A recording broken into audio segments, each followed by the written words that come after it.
Memory transcription subject. Captain Sovlin, United Nations Fleet Command. Date. Standardized Human Time, February 21st, 2137. Hunter was summoned to a UN base, responsible for archives prisoners, accessible by a short shuttle ride to an undisclosed location.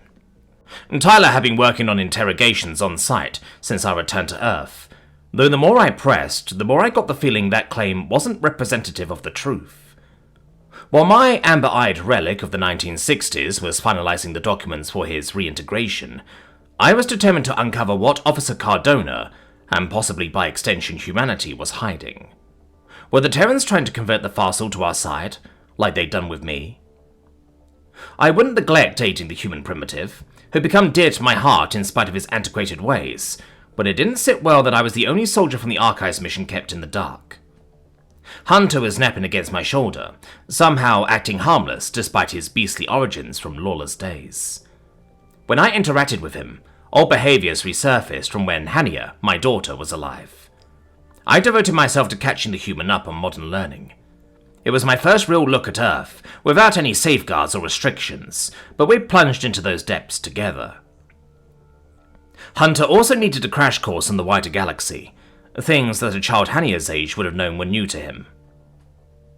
However, when I passed along overviews of alien currencies and markets on a whim, I'd seen his eyes light up the way my daughter's had the first time she saw the ocean. Despite being a rural farm boy, the Predator had an aptitude for the subject, soaking up complex ideas like a sponge. While basic science and simplistic technology confounded him, Hunter could identify trends and analyze data, as well as a high-ranking Fisson or Nevok. If he wanted to adjust to the modern times, trading might be a perfect option. It's fascinating that the hyper-capitalist races are run by the highest corporations and conglomerates, the ancient human had remarked. Ruling purely on economic benefits seems unwise. I'm a laissez-faire guy, but you need some oversight. Entities can't be trusted to police predatory behavior on their own.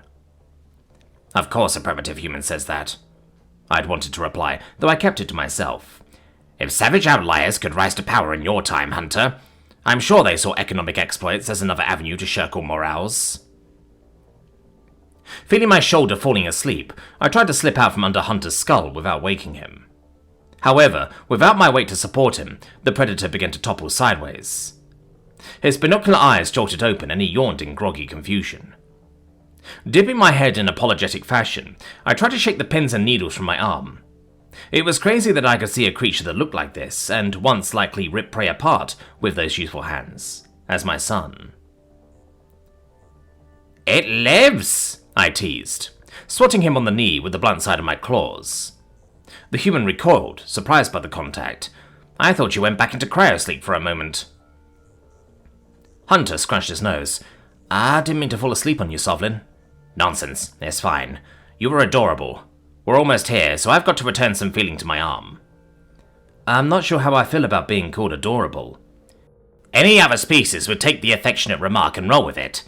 If someone told me a few months ago I'd be trying to convince a downer predator that life's worth living, letting one snooze on my shoulder, do you know what I would have said? That you want my entire species to suffer, and that you claw my eyes out? Also, I'm not a downer, there's just objectively nothing to live for. The future sucks. Well, it'll suck a little less every day. You gotta press on to find out if things get better, and you can't think the future sucks across the board. You're going to wake you up, after all, and I'm one of the most loved figures on Earth. I'm quite aware the opposite is true, Sovlin. I am grateful that you stuck with me, even if you keep trying to throw away my cigarettes. The first time I saw you setting a stick on fire and putting it in your mouth, I thought you were attempting suicide by smoke inhalation. I still do. Why would even predators do something so stupid? Tyler told you it's toxic and causes cancer. Not that it'd make a difference if it were true, but... Name one reason I should take Tyler's word for anything. Fair point. That Yottle, who didn't even know what aviation was as a kid, knows more than Tyler. Why is Onzo not growing up with aviation relevant? Because I said so, Hunter Ernest Garner. All three names. Ouch. Ouch is right. Now get up. Let's move to the cockpit before landing, huh? We should be prepared for whatever they're going to ask you. Hunter made a point of saluting, and I waved my claws dismissively at the Predator. We ambled up to the cockpit, where Tyler was paying no mind to the automated transit shuttle. By regulation, someone who could pilot a craft was supposed to keep watch during takeoff and landing. That meant I needed to preside over the blonde officer for the descent. The plane had begun to tilt downward, and the windshield granted a clear view of desolate treetops surrounding a roughshod installation. UN security on the ground looked like ants from this height. "Sovlin called your body primitive again," Hunter snitched immediately. I shook my head. "Damn you. It doesn't count toward the jar. I stopped myself." Tyler rolled his eyes. "That Yotta was studying rocket science when he was 13, and knows more than you about pretty much everything. I bet a kidney that he'd smoke you on an IQ test." "As if. Onzo repeats things he hears and he reads. Word retention doesn't mean..." Tyler's holopad buzzed in his lap, revealing an incoming call. The tall human grew serious at once, and he pressed a finger to his lips for silence. Hunter gawked at the video call, an awestruck expression taken over his features. I wasn't sure if such exchanges existed in his century, or if they'd been in monochrome over computers the size of a building, like he'd suggested before. It might have been more difficult to resist scoffing at him, had I not seen the face on the other end of the call. Marcel. The red-haired human was inconsolable, weeping through puffy eyes and red-rimmed irises. A box of tissues was just in view of the camera, with several wadded up on the desk. His posture looked utterly defeated and distraught, while his grooming was in shambles. It was clear he'd lost weight in the aftermath of the cure. Marcel wasn't quite as gaunt as when I'd held him captive, without any food, but he didn't look like a healthy predator. This certainly wasn't the put-together man who forgave me after Silas. "I always feel guilty, just for interacting with him. Should I stay out of the picture? No, I can't. I have to oversee the shuttle's landing." "Tyler." Marcel's voice was choked with mucus, sounding ragged and shaky. "Oh God, how could this happen to Selnek? I should have stopped him and now he's gone. And I don't know if he's dead or... there's nothing..." Tyler narrowed his eyes. "Hey, slow down. Breathe, buddy. Tell me in plain English, what happened to Selnek?" You haven't heard?" "Why would I know what happened to your exchange pal?" "The news! He shot Nikonus. The Dorton snuck him to Arthur. The Colchians made a video about what happens to herbivores who are around predators, but it's..." "Are you having a mental break? Slanek, the skittish and emotional Venlil who couldn't fight in a flight sim?" "I wish I'd lost it. Slanek's gone. His mom's begging me to know what happened, which I don't fucking know, and the last thing I said to him..." The red-haired human retreated to a full-fledged sobbing and buried his face in his hands. While our shuttle touched down on a landing strip, I punched the name Selnek into my holopad. Multiple headlines announced Nikonus' death, and UN intelligence was on record verifying that Marcel's friend was the assassin. I found that difficult to believe, even after seeing how bitter and angry the villain had been toward me. He tried to kill me while Arxor breathed down both our necks, so I knew he was neither level-headed nor pragmatic. Still, the magnitude of what the villain had done was enormous. "Marcel?" Hunter whispered. "This is the guy you tortured? And who's Nikonus?" I ignored the ancient beast's question and tapped Tyler on the shoulder. "It's true, what Marcel says about Selnek. None of the articles are certain whether he's alive, but the fact that the Colchians haven't announced his death..." "Means they have something else in store for him," Marcel bawled. "I can't do anything to stop it or protect him. He said he was getting help. He lied to me again. He's probably being tortured, just like... me. Like I was." Tyler pursed his lips. "We don't know that." "Don't patronize me!" "We both know I'm right. I need you to help me. There's no chance the UN will let me serve again, but I can't just let the Colchians keep him. Tell me how I put myself on a warship to Arthur. I have to do something." "No, you don't. You've done more than enough, and it should be obvious to you that you're not fit for combat. Forget the mental aspect. How would you ever integrate with a human unit with such severe allergic reactions from traces of animal protein? It's not your fault, and you need to sit this one the fuck out." "I can't go on like this. Nothing good ever happens to me and everyone I ever cared about. There's nothing but hate and suffering. I try so hard to be moral and kind, and the fucking universe just pisses all over me. I'm done. I'm ready to die by a gun one way or another, so if you're really my friend, put me on a goddamn shuttle. Listen to yourself. You're a rational man. Slanek clearly has his own issues, but I know he wouldn't want this. He loved you. Maybe a little too much. I'm going to help you, but you have to be strong and be here for when we find him. For his family. For Nulia. Things will get better, and you're a good person who can bring a lot of positivity to this world. Marcel, it breaks my heart to see you this despondent. If I deserve to be happy, so do you, I interjected. I can't imagine your trauma and your pain, but you shouldn't give up. This is my fault, not yours. It starts and ends with me. Marcel heaved a tired sigh. I don't care whose fault it is. I just want it to stop. We're working on it! Tyler's blue eyes shone with as much sincerity as I'd seen from him. His concern for his friend was apparent. I know you're wondering how I can possibly help you, but you call me because you trust me. You trust me, right? Yes, but I have no one else to call. So I was your first choice. I'm flattered. Listen, I'm going to make sure you get to help out. I'll get in touch with the UN some way and see that you put in something like reports. It all makes a difference toward bringing Slanek home. Second, I'll ask to go to Arthur in your place and do anything I can to bring down these fuckers at the very least. Tyler, I can't ask you to do that. You have some sort of cozy detail. Us crayon eaters make our own decisions. You're worth it to me. I want Marcel Fraser in this world, but if I'm doing this, you better uphold your end of the bargain and carry on. Remember how happy you were learning about aliens? You're gonna treat your time abroad like an exchange program adventure, and they'll find a cure before you know it. You hear me? Yeah. Good. Buddy, we landed a few minutes ago, and I don't want the boys in blue barging in. Floating phrases like dereliction of duty. I've got to, interrogate some, guests. Marcel chuckled in spite of himself. You're not qualified to interrogate a Barbie doll. What are you really... Tyler coughed, flicking his pupils in my direction. What the fuck? I knew he was hiding something from me about his work here. Got it. Good luck with your interrogations, buddy. The redhead pivoted. Officer Cardona grinned. I love you, man. I'll be in touch as soon as I can, and believe me, I'm on this. Thank you. Truly. Don't worry, I won't do anything rash. I'll talk to you in a bit. I'm gonna go lay down. The red-haired human disconnected from the call, and Tyler cleaned his misty eyes.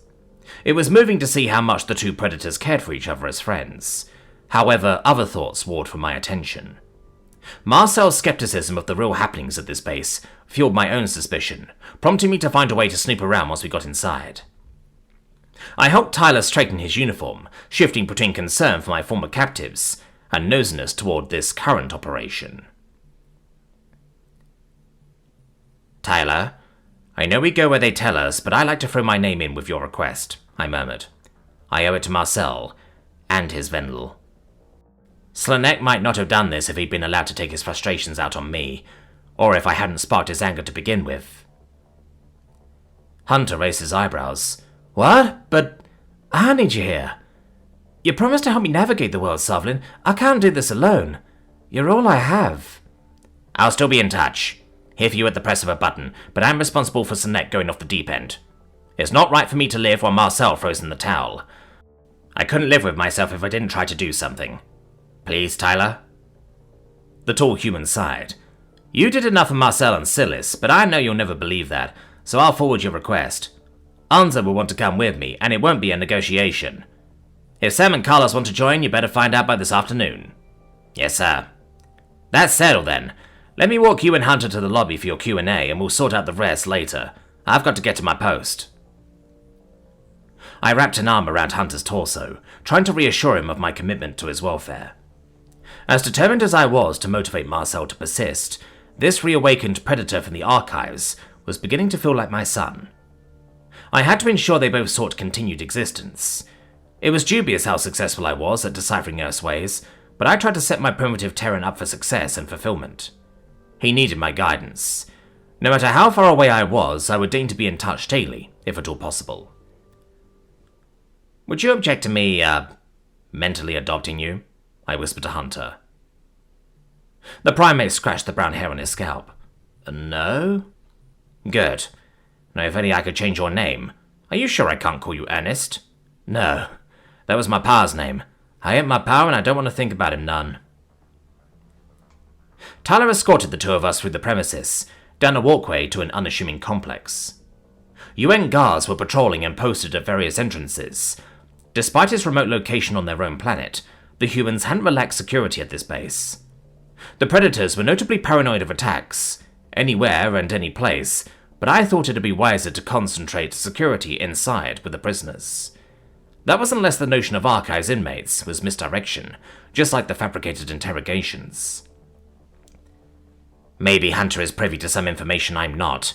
He could have overheard something Tyler revealed without me present. Since this beast is my kind of son now, he's going to help me solve the puzzle.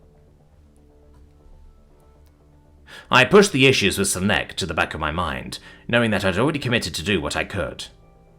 Dwelling on the Venlor's crazed, yet successful assassination would only provide a disservice to Hunter, and it would distract me from assessing the situation here. Why would the Predators alter the facts about their activities with me when I've proven my loyalty and discretion? I've been willing to do everything the United Nations asked without questions or hesitation. It was ridiculous that the primates would keep me out of the loop now. Here we are! And Tyler ushered us into a lobby area and spoke a few words to a receptionist. He turned back to us with a taut smile, scanning his card to unlock a secured door. You'll do great, Hunter.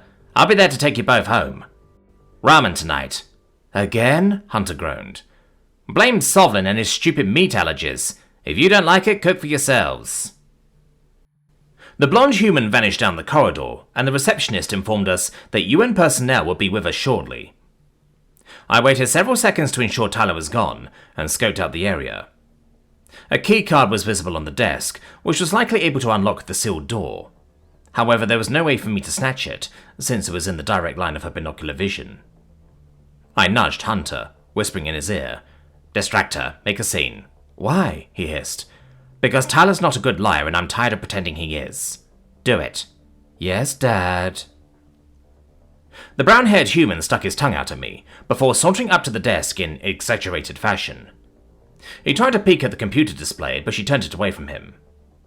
Hunter made a pouting face before removing his shoe from his foot. I gasped when he chucked it just over her head. The poor stranger seemed shocked as well. She rose quickly, approaching the ancient human to subdue him. I slunk around the corners of her vision and swiped the card as she shouted at the primitive to calm down. Jackpot. I unlocked the sealed door, only to find two human guards standing a few paces away inside. Gulping, I tried to think quickly. Acting like I belonged here would be easier than shoving my way through, blind to where I needed to go. My posture straightened with false confidence, and I prayed my remaining spines didn't bristle and reveal my nerves. I have an urgent message for Officer Tyler Cardona. Captain Monahan asked that I pass it along for his eyes only, I said. Try not to waver under their scrutinizing binocular eyes. You can verify with her if you want to waste everyone's time and land yourself on a Starship Captain's shit list. Either way, I must speak with Officer Cardona at once. The guards, both young soldiers who seemed inexperienced, shared a glance, before one beckoned for me to follow them. The threat of being rebuked by a superior officer was menacing, and to their eyes, it was unlikely I'd access the facility at all without proper clearance. If I tried anything or was found to be lying, they could always restrain me. I followed the humans down a short hallway, retreading the ground Tyler had walked on. My heart was pounding in my throat from this sort of deception, though I was also nervous to discover what the humans were concealing. The UN soldiers hesitated, before one wrapped his knuckles on a thick metal door. I drew a deep breath as Tyler popped it open, granting me a peek of what was inside the cell. There were no fossil occupants, nor were there any rescued herbivores being purposefully hidden from their people. Instead, I could see comfortable accommodations designed for an unrestrained Arxor, which had its monstrous eyes turned toward the door. The blonde human seemed alarmed to see me, but I wasn't paying his incensed words any attention. Why would the Terrans have a Grey in custody, kept under the guise of the archives? My heart rate climbed even higher, and with rage churning in my blood, I struggled to consider what this meant. All I wanted was to have the sadistic predator slain at my claws, for the torment its kind inflicted upon my family.